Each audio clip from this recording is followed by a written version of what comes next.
Evidential mediumship is a technique that's been developed in Great Britain over the past 150 years and is now being utilized by legitimate mediums here in the United States. And the premise to evidential mediumship is that the contact with the other side has to be verified by pieces of evidence that the spirit presents to me and that I convey to the client. Hello. What's your name? Stacy. Stacy. Okay, now who was it that came through? My mother. Was she a shopper? Yes. Okay, because I see shopping, okay? And she's one of the shop till you drop kind of moms, right? Yes. Big handbag. Yes. Heavy. Heavy handbag, yeah. Yes. Suitable for swatting other shoppers out of the way. Okay, and what's interesting about her is not only does she have this big handbag, but I'm seeing one that's sort of an off-white color, and she was very adamant about her bag matching her shoes, okay? So that seems to be a real thing with her, is a real keen fashion sense. Make sense? Absolutely. And what I like about your mom is she kind of developed her fashion sense in the 1960s, and she was more along the Jackie Kennedy line as opposed to the hippie mod thing. Yes. Make sense? Yeah. Because I see the big sunglasses, the hair back, the kerchief, Yes. the big purse, Yes. the mysterious veneer, and she liked leopard prints and things like that too. Yes. Right? Okay. Your mom's actually a lot of fun. I can see her stepping out of that TV show Mad Men. Okay, do you ever see that show? Remember Joan, the office manager, the redhead? Yeah. Make sense? She's a redhead. What a surprise.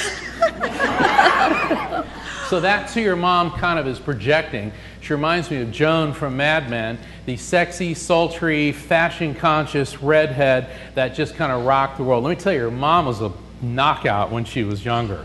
She could walk in a room and it was like, oh my God. Okay. Did she have a Y sound in her name? Jeannie. No. Okay. I just get, for some reason, I'm getting a Y, like a Mary, something like that. She was known as the Pink Lady.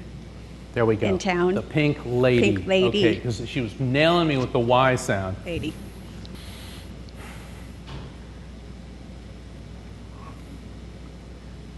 She says you're a lot like her. Yes. And she says that was the reason we got along and the reason sometimes we didn't get along, okay? And she said your arguments were always kind of funny. It's not like you'd go through this like very volcanic eruption and then eventually you guys would start laughing and laugh it off, and after a couple cookies and a cup of coffee you couldn't even remember why it was you were arguing in the first place. And she said that's one of the things that she absolutely loved about you, was that volatility, yet to the control that came after it. And she says that's why she looks at you like a force of nature, okay? Because you've got this tremendous amount of passion which you're able to focus and channel. And that is one of your strengths. That was one of her strengths, that's one of your strengths, is being able to take that raw emotion and that feminine energy and focus it. Your mom was brilliant. This was quite an amazing person. And I keep going back to the character Joan. The reason that I keep talking about characters from TV shows because they're giving me cultural references that I can relate to so I can explain it. And that character is a strong feminine character who asserted herself in a male-dominated world, but still able to overcome by not trying to be like a man, but by being a strong female. And that's what your mom did, and that's what you do, and that's what she loves about you. One of the many things that she loves about you. So that, I'm going to leave with you.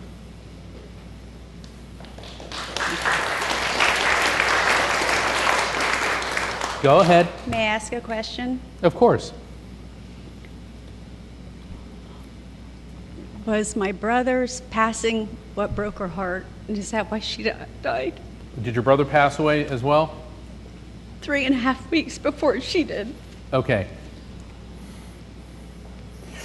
And they were very close, and I don't know if that broke her Was heart. his passing traumatic? Yes. Okay. I'm getting like a tearing sensation throughout my body. Does this make sense? Well, they found him in the bottom of the swimming pool, but they said he had a heart attack. Okay. Because that's... Hurt. Okay.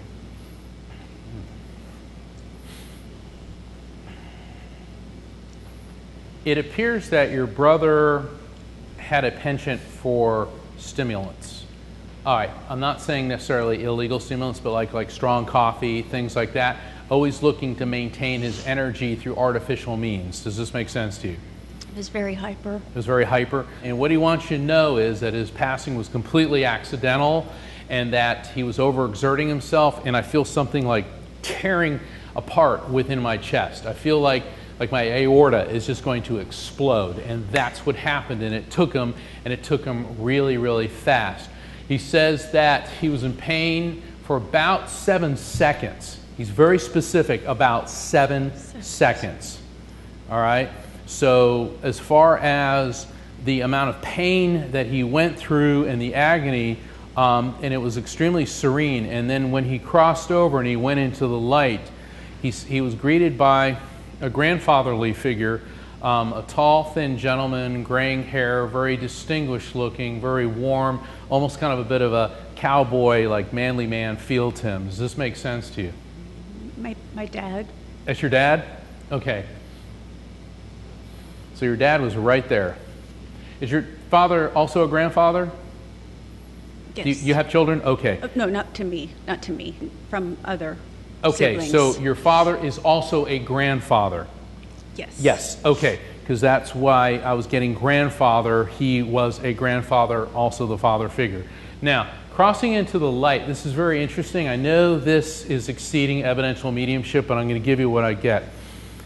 It's really cool what he's showing me. It was emerging from the water and like stepping forward, and there's like this incredible blue light ring in white. It's like this white blue light, and your father stepped forward, and your father was wearing like a suit, a shirt, no tie, kind of very casual, and said, "Well, it's about time," and extended his hand to your brother. It's really neat the way the imagery is coming through like that.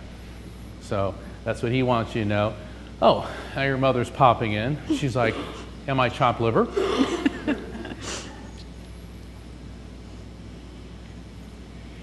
Your brother's death certainly exacerbated your mother's condition, okay? Did she have a stroke or something? She did? Because I'm seeing like, I'm completely going like blind in one eye. And what it was is the tension caused by your brother's death was more than she could physically handle, and that is what led to the stroke, okay? Now, as painful as all that is, what I'm seeing now is 3 very beautiful, very happy people standing in this incredible white light together. Who had the cat? Your cat? My cat just died. Well, there's a cat there with them. He just died he was 15 years. He was my baby. Well, I'm hearing Hercules. He just died. What would heaven be without cats and dogs? I miss him so much. He just died on September 2nd. Is he okay? Well, he's in heaven. It's hard to be more okay than that. But yeah, absolutely. I mean, they're in this incredible orb of white light, and I see the 3 of them, and also this cat jumps in. It's like, hey. My Herky. I'll leave that with you. Thank you so much. My reading with Mark was amazing. Yes. I've never done this before, and I've been wanting to do it since my brother and my mom passed. And I've just been researching people, and a friend of mine told me about Mark, and I was working and I had to leave work early so I could make it tonight, and I'm so glad I did. Well, one thing was when he said he saw like a Y, my mom's name was Jeannie, and I was like, okay, that's not it, but she was known as the Pink Lady. But then that didn't, and that's what I told him, but that didn't click until afterwards. When I was listening to everything, I'm like, Lucy. She was always known as like Lucille Ball. She had the red hair like Lucy, which he said he saw red hair. She was always crazy like Lucy, getting into things. So I think the why, instead of maybe Pink Lady, was Lucy with the red hair.